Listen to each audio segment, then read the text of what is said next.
Today I'm sharing my 2-week experiment of running a full Linux desktop on a Snapdragon tablet. A short verdict up front, it worked surprisingly better than I expected. I'll cover the installation, what works great, how it went, and whether you should try it yourself. Let's start with the installation. It was surprisingly simple. With the package you get a script. Basically all you have to do is unlock the bootloader and run the script. If you already have the bootloader unlocked, just run the script and it does everything for you. Now this is not a dual boot setup, so it will replace your Android entirely, so just beware. And if you are wondering, no, it's not difficult to get your Android system back if you really don't like this. With that, let's talk about what really worked well. Starting out with the Xiaomi pen, I did not expect this to work, but the pen works surprisingly well. And I tested it with Krita, which is a drawing app, and even the pressure sensitivity worked perfectly fine. You guys would also be wondering about the performance. Since it's a full-on desktop experience running on a 5-year-old Snapdragon processor, which is a mobile processor, how would be the experience and is it terribly laggy or slow? And the answer is surprising. I would not say it's the fastest thing out there, but it is surprisingly good and snappy, and it is very usable as a daily driver. You do have to wait a couple of seconds for an app to load, but once it is loaded, there are no visible signs of struggle or anything like that. It just runs like a normal desktop. So naturally, the next question would be battery life. If it's running a full desktop, would it drain the battery instantaneously? And the answer to that also is no. You do not get the same battery life as the Android experience. I used to get around 3 to 4 days on an Android custom ROM. But here it's more like 1.5 to 2 days of light usage. So even though it is less compared to an Android experience, it is still better as, if your reference point is an x86 laptop. This is also quick to go to sleep and wake up. You can see wake up times are almost instantaneous. And another major question would be, since it's a touchscreen only tablet, could it be used without any peripherals like a keyboard or a mouse? And the answer to that was also a surprising yes. I did not expect GNOME to be this touch friendly. You do have the gestures like your 3-finger swipe up and left or right to switch between virtual desktops. So you have the full functionality of gestures. You do miss the back button sometimes, and you might need the keyboard for that one, like an escape button or something like that. But yeah, even minimizing full screen from YouTube and all of those small things does not require any peripherals. And for the most part, it is usable as an independent device. So again, the next question would be app support, which, since it is an ARM-based device, would there be desktop class applications or would it be lacking?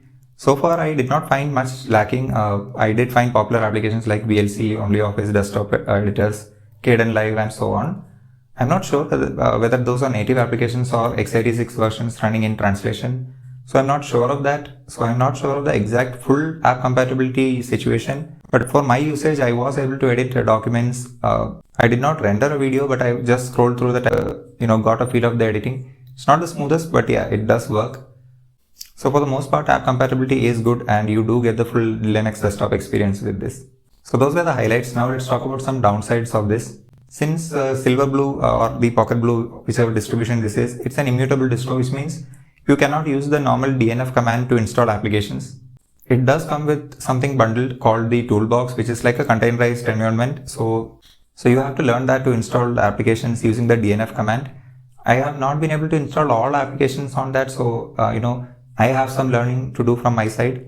But yeah, it does come with a solution to install applications. And for myself, I relied mostly on the GNOME App Store to get my applications. So those were the okay things. Now let's talk about the major issues or annoyances. Since it's a Linux desktop, there is no double tap to wake, so you must use the power button to wake the device up. And also if you try to play a YouTube video instantaneously after waking up, there is an audio crackling issue and it is officially documented. The official process is to restart the device, but I just found out that if you pause the video for like 10 seconds and then continue, it works perfectly fine. There is also a quirk related to USB. Sometimes when you plug in a pen drive or a USB peripheral, it does not work directly out of the box. So in that case, you might have to plug in the charger and re-plug your peripheral for it to get working.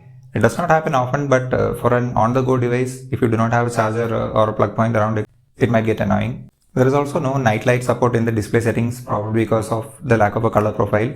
So yeah, there is no blue light filter working. So overall, I would say the mission has been accomplished. This is a full-fledged Linux desktop running on a portable device. It's not perfect. It is a little rough around the edges, but for anybody who wants a full-fledged Linux desktop experience on a tablet form factor, I would say go for it. And yes, it is worth trying. So another natural question would be, since Android is also going to get desktop features, is there really a need to try Linux on such a device? And my answer to that is yes.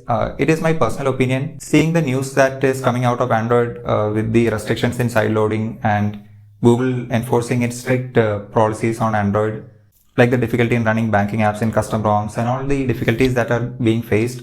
I would say even though Android is evolving into the desktop experience, my personal preference is still Linux because it already has a mature set of applications and it is a well-built system from the ground up, and it is open, it is free, there is no private entity in there, there is no tracking, or it is completely open. And for the person I am and for the things that I believe, I still feel that Linux is a better option for a fully fledged computing experience as compared to Android. So that has been it, and if you guys want, I can make a follow-up video, a bit more thorough and in-depth video of this, including installation steps and so on. And also if you guys want me to test anything specific, please do mention in the comment section, and see you guys in the next one.